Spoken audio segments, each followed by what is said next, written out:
It's interesting watching more people being upset at Enhypen, instead of Belift for dressing them up like priests, or titling their songs shit like Lucifer, than they have ever got upset about Belift's fragrant sexual exploitation of the members, when they were even underage, which enabled the romanticization and ultimate sexualization of Jungwon and Jae and Sunyu and Sunghoon's friendships. Again, even when they were underage. Seriously. To this day, I feel like I'm in the minority of engines to defend Enhypen from this. Nicki has been a legal adult in South Korea for 2 seconds, and they immediately had them doing BDSM-inspired photo shoots. Because they had that planned even before Nicki was of legal age, and I didn't see a single post or comment talking about this. Just an observation I had, how within the fandom more people are bothered by the religious aspect of Enhypen's concept than the sexually exploitative aspect. Be mad, upset, bothered, or however you feel about Enhypen's use of Christian themes.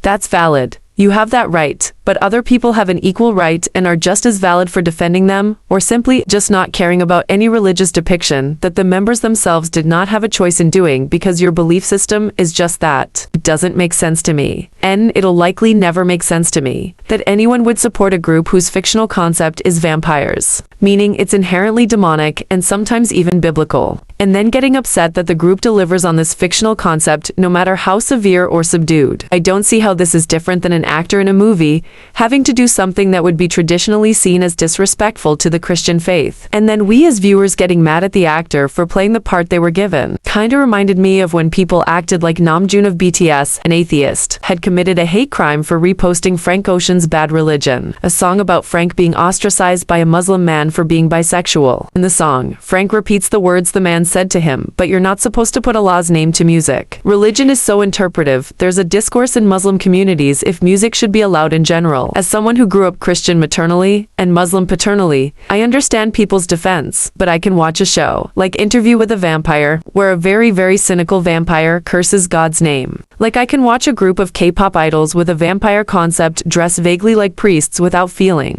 personally attacked, mostly because I knew what I was getting myself into by watching Interview with a Vampire and being invested in Enhypen, but also because I grew up being taught that the media you consume, even religiously speaking, does not inherently translate to real life or even my personal relationship to religion. Jake is openly Christian himself. I'm very certain that he's had personally a harder time dealing with the reality of his beliefs versus the reality of his job than you've had simply watching him do it. It is my opinion that anyone offended by them are equally as valid as those who simply are not. Y'all, why every time I click this button it do something to me and it light my pussy up? What's that about?